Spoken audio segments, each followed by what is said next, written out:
The gospel accounts are, for a start, contradictory and filled with mythology, even in just the resurrection story. For instance, we can talk about the empty tomb.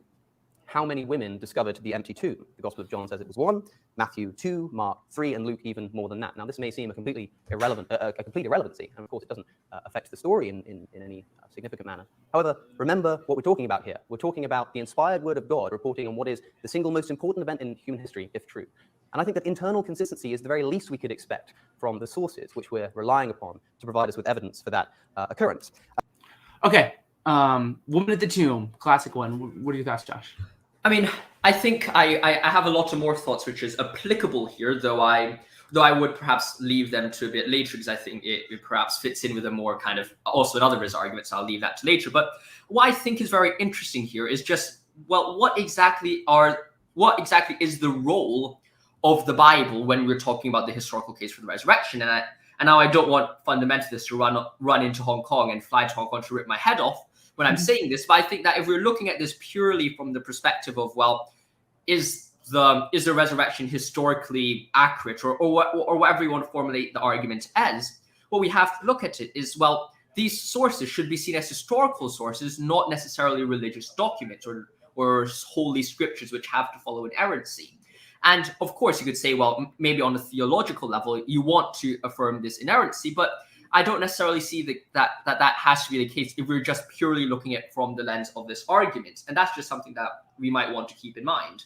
Mm-hmm. It's interesting, I'm not convinced in any way that this is a contradiction first. Mm-hmm. So I would hold to inerrancy, depending on your definition, I believe the Bible is inerrant and things like that. For the sake of this point, I'll just grant Alex, let's say that there is a contradiction here. Even though I don't think he in any way fulfills his burden to show how there is a contradiction, because I think these could be seen as complementary rather than contradictory. But let's just say there's a contradiction.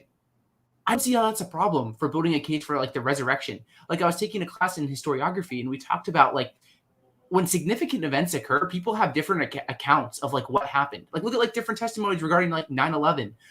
When something significant happens, people see different things because it's a very big event that makes a big mark on them and they forget details and stuff.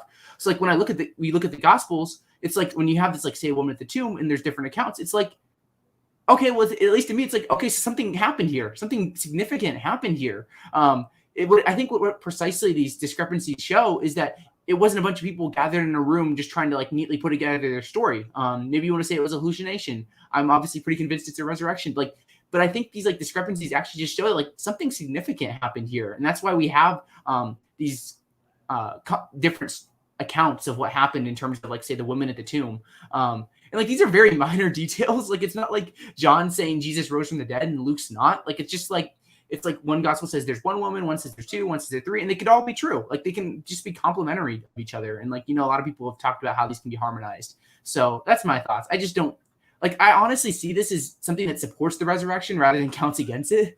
So yeah, that's my opinion.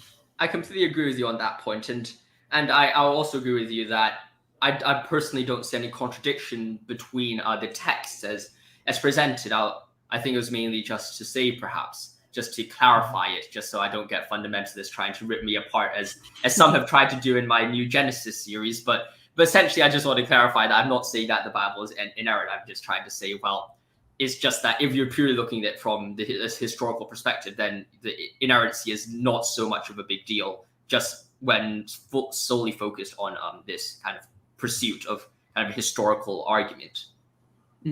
Yeah, I mean, I totally agree with inerrancy. I just think for arguing for the resurrection, you don't need that. So